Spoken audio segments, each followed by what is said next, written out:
السلام علیکم ورحمۃ اللہ۔ ایسے ہی اسلامک ویڈیو دیکھنے کے لیے ہمارے کے اسلامک ٹی وی کو سبسکرائب کر لیں اور ساتھ ہی ساتھ بیل آئیکن کو بھی دبا دیں۔ اللہ تعالیٰ پر ایمان کا دعویٰ کرتے ہیں، لیکن اللہ کے راستے میں جب ایذا اور تکلیف دی جاتی ہے تو لوگوں کے فتنے کو، لوگوں کے عذاب کو وہ اللہ تبارک و تعالیٰ کے عذاب کی طرح سمجھ لیتا ہے۔ اس طریقے سے وہ جو آیت ہے فَلْيَحْذَرِ الَّذِينَ يُخَالِفُونَ عَنْ أَمْرِهِ أَن تُصِيبَهُمْ فِتْنَةٌ أَوْ يُصِيبَهُمْ عَذَابٌ أَلِيمٌ، کہ جو لوگ رسول کے حکم کی مخالفت کرتے ہیں، سنت کی مخالفت کرتے ہیں، انہیں اس بات سے ڈرنا چاہیے کہ انہیں کوئی فتنہ پکڑ لے یا دردناک عذاب گھیر لے۔ یہاں فتنے کی دو تفسیر کی علماء نے، امام احمد بن حنبل وغیرہ کہتے ہیں کہ فتنے سے مراد شرک ہے، جو رسول کی سنتوں کے خلاف ورزی کرتا ہے وہ بالآخر شرک میں پڑ جاتا ہے،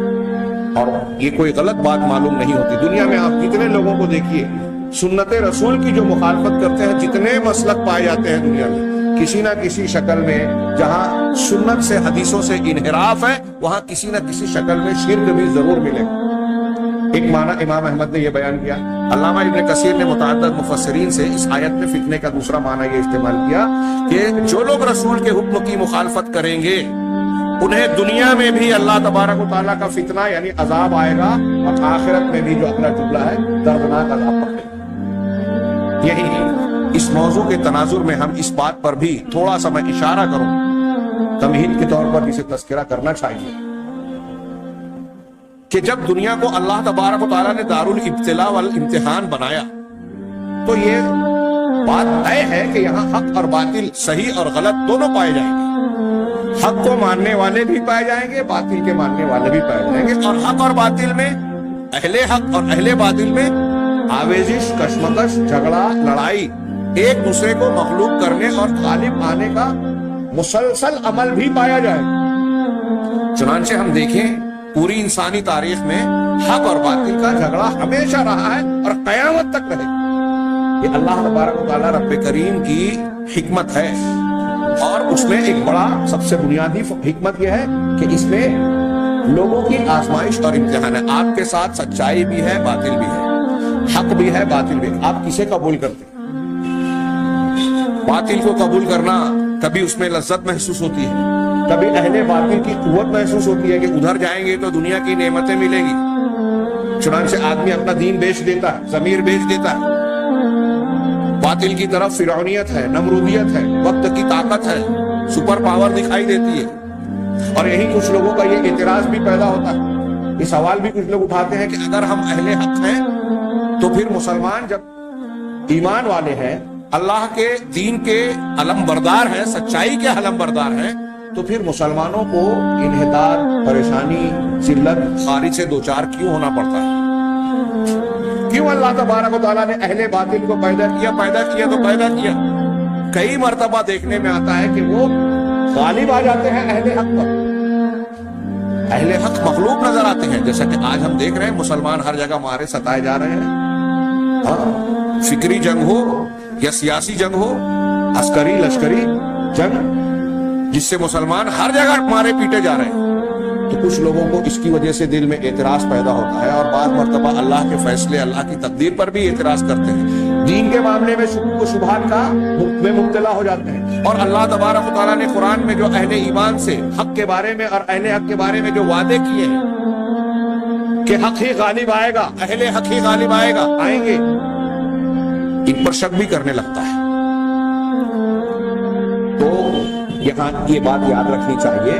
کہ اللہ تبارک و تعالیٰ نے حق اور باطل کی جو آمیزش رکھی ہے، کشمکش رکھی ہے، یہ دراصل اسی امتحان اور فتنے کی بنیاد پر،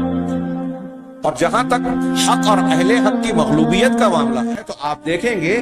کہ جہاں اس میں اللہ تعالیٰ کی بعض حکمتیں ہوتی ہیں، وقتی طور سے باطل اور اہل باطل غالب آتے ضرور ہیں کبھی کبھی،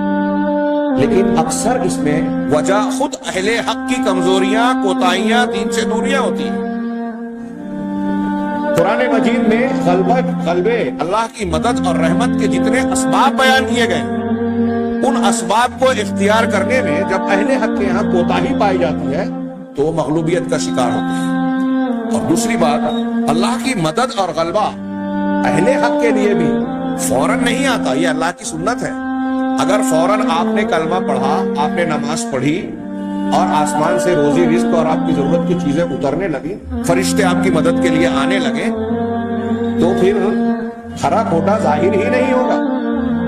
اللہ تبارک و تعالیٰ نے انبیاء کرام علیہ السلام کو بھی مشقتوں اور مشکل حالات سے گزارا۔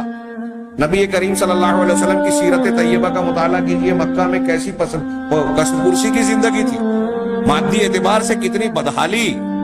اور کمزوری کے حالات نظر آتے ہیں۔ آپ پر ایمان لانے والوں کو اور آپ کو کتنا ستایا گیا، کتنا پریشان کیا گیا۔ کیا اس بنیاد پر ہم یہ فیصلہ کر لیں کہ نبی کریم صلی اللہ علیہ وسلم برسر حق نہیں تھے، سچے رسول نہیں تھے؟ نہیں، یہ اللہ تبارک و تعالیٰ کا کی سنت اور طریقہ ہے کہ اہل حق کو بھی حق پر قائم رہنے کے لیے کچھ پریشانیوں، مشقتوں اور سے گزارتا ہے، اور یہی ان کا امتحان ہوتا ہے۔ جب مشقتوں سے گزرنے کے باوجود وہ حق پر جمے ہیں، اس کا مطلب وہ بالکل کھڑے ہیں، بالکل مضبوط ایمان والے ہیں۔ اللہ تبارک و تعالیٰ نے غزوہ احد میں مسلمانوں کو جو زخم اور ضرب لگی، 70 صحابہ کرام شہید ہوئے، جناب محمد رسول اللہ صلی اللہ علیہ وسلم بھی زخمی ہو گئے، آپ کے دندان مبارک شہید ہوئے، خود کی کڑیاں آپ کے رخسار مبارک میں دھنس گئی۔ ان چیزوں کو تذکرہ کرتے ہوئے سورہ آل عمران کی تقریباً کئی رکوع ہے، 2-3 رکوع، اس میں جو تبصرے اور ہدایات ہیں آپ غور کیجئے۔ اس میں اللہ تبارک و تعالیٰ نے فرمایا کہ یہ ہم نے کیوں کیا، لِيُمَحِّصَ الَّذِينَ آمَنُوا، تاکہ ایمان والوں کو الگ کر لے، خالص کر لے، پرکھ لے، منافقین کو الگ کر دے، کون کھرا ہے کون کھوٹا ہے یہ واضح ہو جائے، سچے مومنین کو اور دوسرے لوگوں کو الگ الگ کر دیا جائے۔ یہاں یہ بھی امتحان ہوتا ہے کہ مومنوں کو اللہ پر، رسول کے وعدوں پر کتنا بھروسہ ہے۔ مشقتیں آ رہی ہیں، کوئی مذائقہ نہیں، کہ اللہ کا حکم ہے، اللہ کے وعدے ہیں، اور حق اور باطل کی آویزش اور جھگڑے میں دنیا کے اندر جو جاری ہے، اس جھگڑے کی وجہ سے اللہ کے نازل کیے ہوئے حق، رسولوں کے لائے ہوئے دین اور شریعت کی حقانیت ظاہر ہوتی ہے، نمایاں